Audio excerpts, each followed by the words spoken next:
Hola amigos, muy buenas a todos. Un día más aquí con ustedes, pero un día grande, ¿no? Un día con una intervención de Santiago Abascal que sí es verdad que va a ser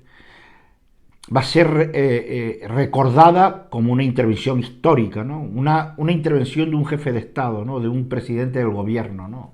Una intervención que es para guardarla, para enmarcarla, ¿no? Antes que nada agradecer a toda esa gente que le ha hecho una mano al canal, como María Dolores, mil gracias María Dolores. Y saben que hay una fórmula que es el BINSU que está en la portada y debajo el número de la cuenta corriente. Bueno, eso no es lo importante. Hoy yo le voy a pedir a ustedes una colaboración mucho más importante que la que pueda ser ayudar económicamente al canal o suscribirse o poner like. No, no. Hoy le voy a pedir yo a ustedes que lo que les voy a poner lo hagan viral. Ustedes tienen la obligación moral, igual que la tengo yo, de este vídeo hacerlo viral. Dice, ya lo vimos, ya lo vi, da exactamente igual. Da exactamente igual porque estamos en desventaja absoluta. El vídeo que voy a ponerles a ustedes de Santiago Abascal, la intervención y la réplica de Santiago Abascal, es un vídeo que tiene que llegar a todos los lados porque por medio nuestro, por medio de los YouTube, por medio del grupo de gente que nos reunimos y que, porque los medios de comunicación ni la basura de la derechita cobarde, los mierdas estos que van a poner al retrasado de Feijóo diciendo gilipolleces, ¿no? Y engañando a todo el mundo y la izquierda lo van a ignorar, ¿no? Por lo tanto, están en nuestras manos que este vídeo llegue al mayor número de personas. No es porque tengan visitas al canal, una mierda, es porque tiene que llegar a la gente. La intervención de Santiago Abascal hoy ha sido no buena, ha sido apoteósica. Yo que soy una persona que les gusta buscar pelos en la leche, aunque no lo cuento, ni lo hago público, pero en la intimidad siempre intento a los míos buscarle el pelo en la leche. Me he quedado sin vista, ¿no? Porque no veo ningún pelo en la leche. Veo, repito, una intervención de una altura que es impresionante. Entonces es nuestra obligación hacerla viral, ¿no? Hacerla que le llegue al mayor número de personas. Y no viene la disculpa, yo lo escuché, yo lo vi, no. Hay que verlo. Hay que verlo, hay que escucharlo. No solamente hay que escucharlo, hay que inclusive aprendérselo. Y lo digo de verdad. Lo digo verdad porque pocos discursos he visto yo con una estructura tan bien hecha, o sea, lo ha hecho de una forma tan magistral que tenemos que darle, se lo está diciendo a alguien, fíjense ustedes, que lo ha repetido 1.000.000 de veces, alguien que no es militante de Vox. O sea, se lo dice a alguien que no tiene ninguna apetencia de medrar.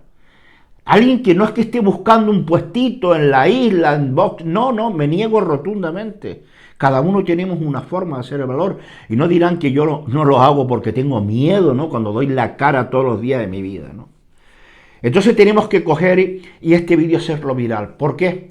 Porque no podemos tener ni un minuto más a este enfermo, a este chulo puta, no podemos tener ni un minuto más presidente del gobierno. A este mierda, a este excremento, con toda su familia, con todo su gobierno de corruptos miserables, con gente que no tiene escrúpulos de ningún tipo. A Abascal hoy le quita el antifaz. A Abascal hoy le dice, usted es lo que es, un asesino. En la comparecencia en el Congreso de los Diputados sobre el tema de la catástrofe que ha ocurrido en Valencia. Mire, el discurso de Santiago Abascal está hecho con el corazón. Y cuando las cosas se hacen con el corazón de verdad, cuando se hace con un corazón limpio, no un corazón negro como la del psicópata, ¿no? O con toda la hartada de puercos asquerosos que tiene en su gobierno, ¿no? Cuando se hace del corazón, y si es un corazón limpio, se hace un discurso intelectual, siempre. No falla nunca en la vida. Cuando tienes el corazón sucio, ya es otra cuestión, pero cuando tienes un corazón limpio, cuando hablas de la gente de Valencia y empatizas con ellos, y en tu cara reflejas el dolor de ellos, no solamente en tus palabras, en la forma que lo dice, en tu rostro, como Santiago Abascal empatiza. Cuando Santiago Abascal empieza a hablar de que se acostaron después de la riada con cadáveres en su casa, con la esperanza de que alguien viniese a ayudarlo, y el hijo socabrón cornudo estaba en la India con la pedazo de basura corrupta de la mujer, llenándose de aplausos y de flores que le tiraban. La gente en Valencia estaba esperando que alguien, cuando amaneciera, nadie, no estaba nadie, y lo explica Santiago Abascal, y como lo explica con pasión. Sí, lo explica, no hace falta poner una musiquita de fondo, no. La musiquita son las palabras de Santiago Abascal. Por eso es tan importante que colaboremos. Colaboremos en ese aspecto, en dárselo, que llegue a todo el mundo, que esto se reconozca en toda España. Yo les voy a decir una cosa, y se lo digo de verdad, y no es ni fanfarronería, ni es un tipo que ya está... No, lo digo de verdad. Si este discurso llegara a los 50 millones de españoles, yo les digo a ustedes que no es que tuviese Santiago Abascal y voz mayoría absoluta, es que sería algo que sin precedente en todo el mundo del resultado de las elecciones. Lo malo que lo ocultan. Y si nosotros no participamos, si nosotros no oímos este discurso, si nosotros no estudiamos este discurso, si nosotros en el bar no empleamos los argumentos que emplea Santiago Abascal, si nosotros en la comida de Navidad, aunque tengamos al cuñado cabrón rojete delante, no aplicamos el discurso de Santiago Abascal, no tenemos perdón de Dios, porque nosotros somos conscientes. Miren, una vez un obispo me dijo estas palabras, me dijo: el ignorante tiene una ventaja, que cuando no tiene conciencia, o sea, de que peca, o sea, hace algo malo en contra de los dogmas de la iglesia, inclusive, en contra de la iglesia, en contra de la fe, pero él no es consciente de que está haciéndolo mal, o sea, de que está pecando, no peca. Pero nosotros sí somos conscientes de lo que está ocurriendo. Y si nosotros nos quedamos con los bracitos cruzados, o me da mosca discutir en el bar, o me da mosca discutir en la plaza, o me da mosca discutir con los mierdas de mis cuñados que son unos roguetes, somos cómplices, porque somos conscientes. Esa es la desgracia muchas veces que tenemos aquellos, ustedes y yo, que tenemos de tener conciencia, de saberlo, de diferenciar lo que está mal de lo que está bien. Es una desventaja terrible, pero nos hace vivir con felicidad. Nos hace vivir diciendo: a mí no me engañan. Por eso digo que tenemos parte de culpa si nosotros no colaboramos haciendo viral. Mire, si no quieren, les voy a ir más lejos. Cojan el vídeo de otro que ponga el discurso de Santiago Abascal. Cojan el vídeo, me da exactamente igual, pero esto tiene que llegarle al mayor número de personas. Y yo no le doy más el coñazo, porque además no tendría ni que haber abierto la boca hoy, que les mando cada rollo que ríete, sino tendría que haberle puesto la clarividencia, la sinceridad que tiene Santiago Abascal. Los pasos y no beber nada más. Hoy es un día dedicado exclusivamente a una intervención magistral de Santiago Abascal. Le pongo. En nuestra memoria, las 122 personas fallecidas, las 5 personas desaparecidas y las miles de familias destrozadas. Se han perdido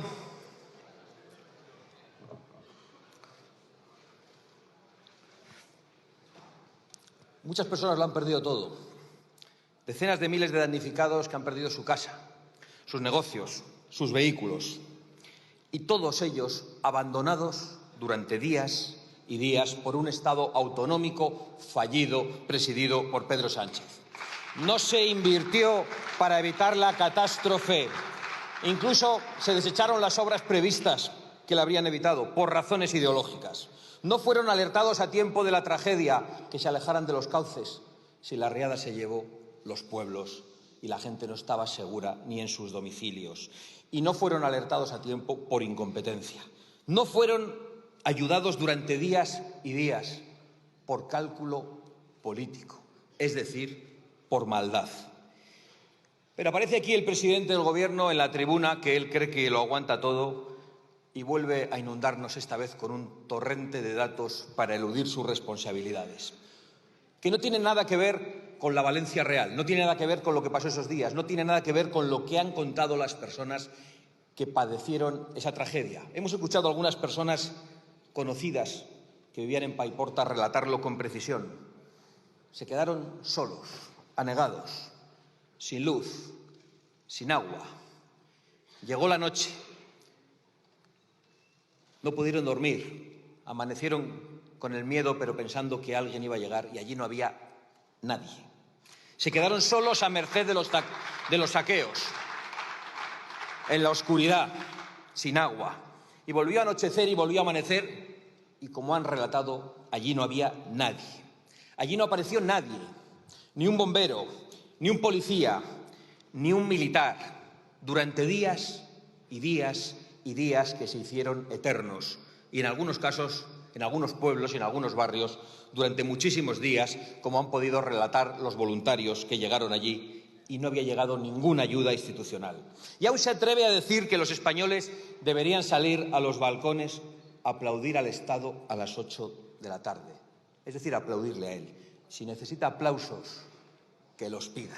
Pero que los pida en Paiporta, en Benetúser, en Alfafar, en Massanassa, en Catarroja, en Sedaví, en Torrent, en Chiva, en Aldaya, en Algemesí, en Utiel y en tantos otros pueblos. Que pida aplausos para su crimen. O que se vaya otra vez a la India, que allí le aplauden porque no le conocen. Y de paso, que se quede allí.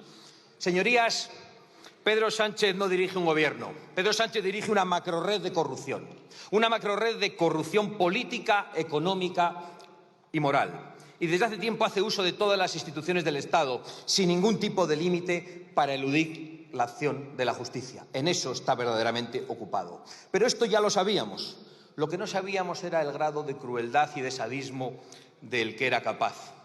Y solo los tiranos muy crueles y muy sádicos son capaces de perseguir con policías y fiscales a sus propias víctimas, a gente que lo ha perdido todo, a gente abandonada en el barro y en la oscuridad durante días, a gente que ha estado rescatando a sus vecinos, a veces ya cadáveres, a gente que se comportó de manera heroica. A esa gente, solo porque no soportaron la chulería de Sánchez al pasearse por allí, les han mandado detener y perseguir como a criminales. Pero por Dios, si la primera orden personalísima de envío de policías que dio Pedro Sánchez fue para enviar policías a detener a la gente. ¿Qué crueldad es necesaria para eso? ¿Cómo es posible llegar a ese extremo? Pues es posible porque Pedro Sánchez está profundamente enamorado. Como él decía, pero está profundamente enamorado de sí mismo, enamorado de su persona, hasta límites enfermizos que se atreve a exigir aplausos a sus propias víctimas. Y sin duda esa pasión le da una fuerza considerable para resistir. Pero créanme, ese amor desmedido por uno mismo solo lleva al desengaño y, en última instancia, a lo único a lo que él teme, el ridículo. Desde luego, yo puedo anunciar que cuando dependa de Vox, todas las víctimas de Sánchez, que ahora son perseguidas y detenidas, serán resarcidas e indultadas si es necesario. Porque más allá del Gobierno y más allá del Estado, incluso por encima de él, está España y están los españoles. Y primero de todo los españoles que más sufren. Y los españoles que más sufren están en Valencia. Y esos españoles que arrojaron barro, en realidad solo le estaban devolviendo el lodo en el que lleva años sumergiendo a esta nación. El lodo Pedro Sánchez, el lodo asesino de Valencia. Es su propio lodo. Y voy a explicar por qué. Primero, porque este hombre, locamente enamorado de su propia persona, corrompió este Parlamento y al propio Gobierno para hacerse investir presidente a cualquier precio. Y al hacerlo debilitó al Estado español. Y al hacerlo dejó al Estado a merced de todos sus enemigos, de los que pretenden resquebrajarlo y dinamitarlo. Y lo dejó también en manos de fanáticos extremistas de todo tipo. Los fanáticos del género, que han puesto en la calle a 1000 violadores, los fanáticos de la inmigración masiva, que han destruido nuestra seguridad, nuestra identidad y nuestros servicios públicos, los fanáticos de los impuestos abusivos y confiscatorios, que han destruido las clases medias y han acabado con miles y miles de pequeñas y medianas empresas y de autónomos, y los fanáticos de la memoria histórica, que han acabado con la libertad y con la verdad y que han desenterrado muertos para desenterrar odios. Y, por supuesto, con los que hoy nos ocupan, los fanáticos del clima, que además de arruinar nuestra industria y nuestro campo, además de impedir nuestra soberanía energética, han acabado asesinando a centenares de compatriotas, porque se negaron a la limpieza de los cauces permanentemente impidiéndoselo a los ayuntamientos, porque comenzaron el derribo de pequeños azudes, porque según ellos los ríos tienen que correr libremente, sin obstáculo, desde su nacimiento hasta el mar, y luego los ríos pasan por encima de las personas, y pasa lo que pasa, y porque se negaron a la construcción de infraestructuras hidráulicas e hídricas previstas y presupuestadas en la zona que ellos echaron atrás y que podían haber impedido esta tragedia. Y solo por eso deberían estar sentados en el banquillo de los acusados. Pero Pedro Sánchez fue incluso más allá. Hace ya meses que el pozo de corrupción económica de su gobierno y de su familia se desborda. Su mujer, su hermano, sus íntimos colaboradores, su gobierno, su partido, su comisionista de confianza. Y cuando las riadas de los fanáticos ecologistas arrasaron parte de Valencia y de Albacete, Sánchez aún tuvo la miseria moral de utilizarlo para taparse. Y por eso es su lodo, porque Pedro Sánchez hizo un cálculo político. Un cálculo político para, en vez de declarar la emergencia nacional a la que estaba obligado, porque él sabía, y lo ha relatado hoy con precisión, la magnitud y la gravedad de la situación, y para hacer lo que le exigíamos, trató de aprovechar la tragedia que él mismo y sus políticas climáticas han acabado desencadenando. Y lo ha hecho creando un caos de competencias, de burocracias, de excusas y de bulos. Y lo ha hecho por cálculo político para tratar de dañar al adversario político, porque en Valencia no gobierna la Rosa Nostra. De Castilla-La Mancha no ha dicho nada. Ya le había salido bien esta estrategia durante la pandemia y ha tratado de repetirla. Y mientras los valencianos sufrían el abandono y los saqueos, un día y otro día y otro día, y allí no llegaba nadie, por mucho que usted suba a la tribuna para mentir. Ni un policía, ni un bombero, ni un militar. Todos hemos visto cuál fue el primer representante institucional en llegar a algunos puntos de Alfafar. Un representante institucional extranjero que ejerció como voluntario, un bombero francés. Todos hemos visto el debate en la Asamblea Nacional Francesa, donde asombrados dicen que España ha rechazado la ayuda internacional que se le había ofrecido. Todos hemos escuchado al presidente de El Salvador, Nayib Bukele, sorprendido y asombrado de que España rechazase profesionales para ayudar.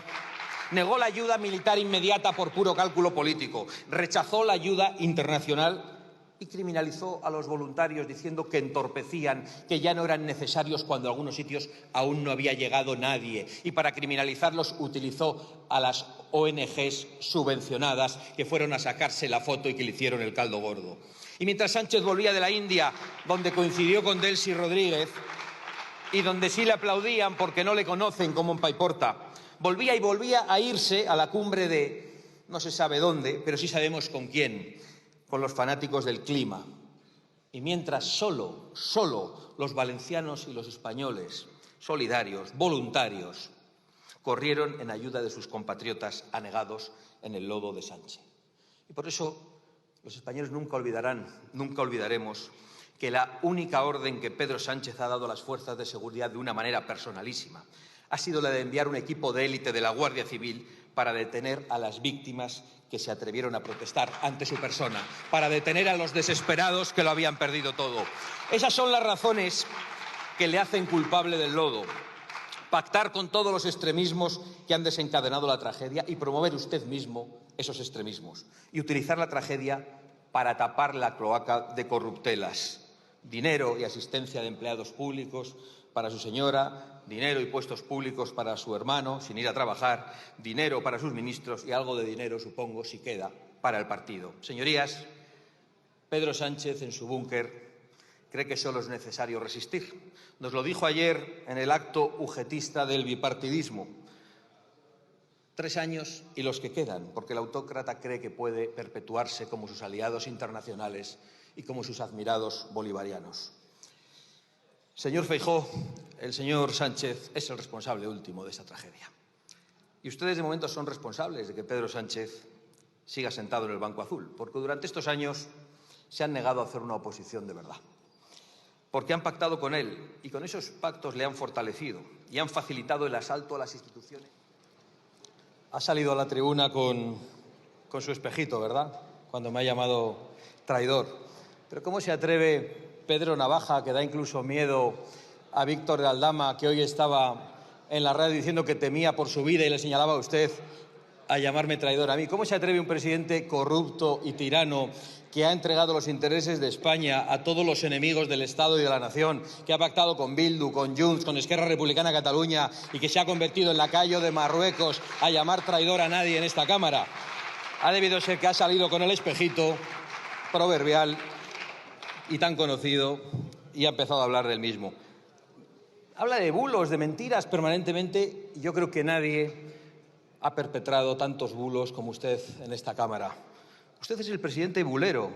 Para empezar, ha hablado aquí como si estuviéramos en el gobierno de la Comunidad Valenciana. Y no estamos, cosa que usted sabe, pero es que además usted sabe que cuando teníamos la responsabilidad de Interior y de Emergencias, lo que hicimos ante una alerta de Dana, precisamente en el mes de septiembre del año 2023, fue avisar a todos los ciudadanos por un sistema de mensajería directa y coordinar la respuesta de toda la comunidad. Y además habríamos hecho otra cosa que no ha hecho el presidente Mazón, es señalar su responsabilidad y exigirle que interviniera inmediatamente.